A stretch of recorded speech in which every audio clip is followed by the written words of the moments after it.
On 2nd April 2025, Union Minority Affairs Minister Kiren Rijiju tabled the Waqf Amendment Bill in the Lok Sabha during a sitting that extended past midnight. Following a 12-hour debate, the bill has sparked nationwide controversy.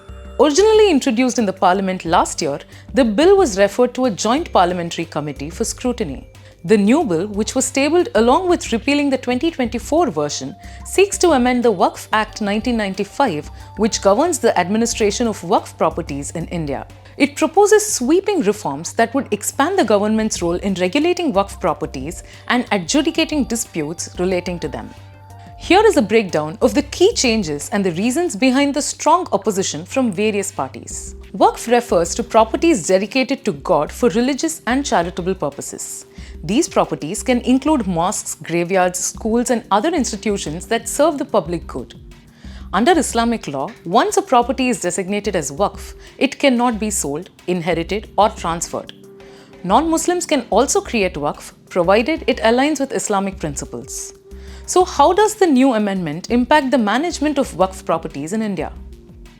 The revised bill proposes significant changes, including increased government oversight in the management of Waqf properties, modification to the composition of tribunals, and the inclusion of non-Muslims in Waqf institutions.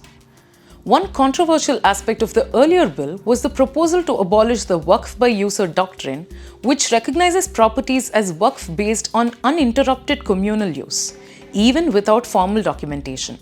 This raised concerns about the legal status of historic religious sites. The revised bill now clarifies that properties registered before its enactment will retain their Waqf status unless legally challenged. However, there are ongoing concerns about a new provision requiring individuals to prove they have practiced Islam for at least 5 years before establishing a Waqf. The bill maintains provisions allowing non-Muslims to be part of key Waqf institutions. The central government can nominate 3 members of parliament to the Central Waqf Council without requiring them to be Muslims.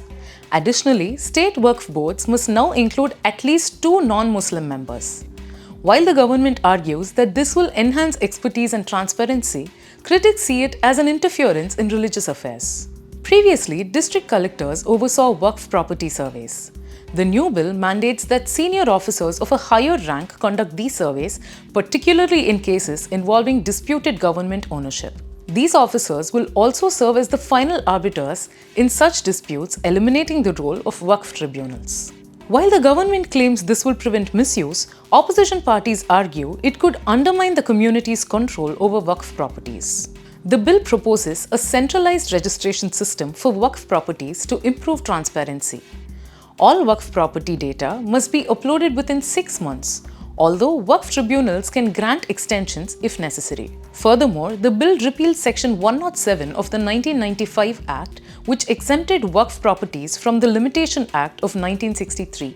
Critics contend that this change allows encroachers to claim ownership after 12 years under adverse possession laws, meaning that long-term illegal occupants of Waqf properties might now have a legal claim over them, something opposition leaders are strongly contesting. The bill also permits appeals against Waqf tribunal decisions directly in high courts within 90 days, introducing a layer of judicial oversight to prevent arbitrary decisions. With these sweeping changes, the Waqf Amendment Bill remains a polarizing issue. Will it enhance transparency and governance, or will it infringe upon religious rights? The debate is far from over.